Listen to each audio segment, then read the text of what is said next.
Toutes les sources ne sont pas équivalentes. Ça dépend de la façon dont est apportée la graine de lin, entre autres. Déjà, ce sont des graines de lin qui sont sélectionnées sur leur teneur en oméga 3, donc on en retrouvera plus évidemment dans la viande. Mais selon la forme de l'apport de ces graines, on aura des résultats qui vont être différents. Lorsque l'on travaille avec une graine crue, elle est moins digestible parce qu'il y a la paroi végétale qui est peu digestible d'une manière générale.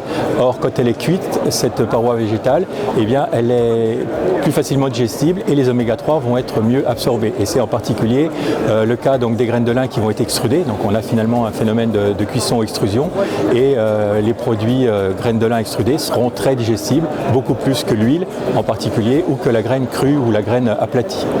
Tout d'abord, il y a plusieurs valorisations possibles. Il y a la valorisation économique.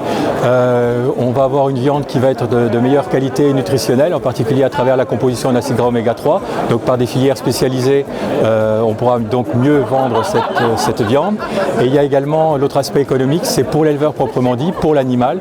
On sait que les animaux qui vont consommer davantage d'oméga 3 vont être en meilleure santé, donc il y a des meilleures performances d'élevage. On n'en parle pas forcément beaucoup, mais c'est très important pour l'éleveur. Et on sait qu'il y a des éleveurs, par exemple, qui ne sont pas forcément dans des filières bleu-blanc-cœur, mais simplement utiliser ces graines de lin extrudées, rien que pour la santé des animaux et pour une meilleure performance de croissance et de reproduction de ces animaux.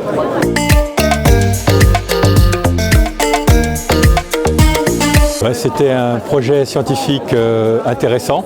C'est une démarche nouvelle quand on a commencé à travailler ensemble autour des années 2000. On parlait assez peu des oméga 3 en nutrition animale. On parlait quand même beaucoup des oméga 6, mais assez peu donc des oméga 3. Et cette démarche en apportant des oméga 3 dans l'alimentation du porc dans un premier temps, et ça s'est généralisé à d'autres espèces animales, était très intéressant pour moi. Et puis en plus, on a lié des liens d'amitié tout au long de ces années. Et donc j'ai trouvé des gens qui étaient très compétents en recherche.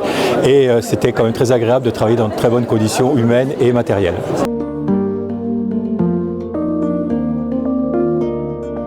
Tout d'abord, d'une manière générale, sur la viande de porc, contrairement à ce qui est véhiculé, la viande de porc est maigre.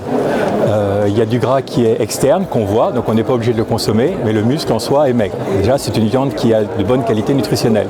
Et ensuite, on arrive à jouer avec l'alimentation des animaux. On arrive à modifier la composition en acides gras, donc des acides gras qui vont se déposer dans la viande et qui vont se déposer dans le gras.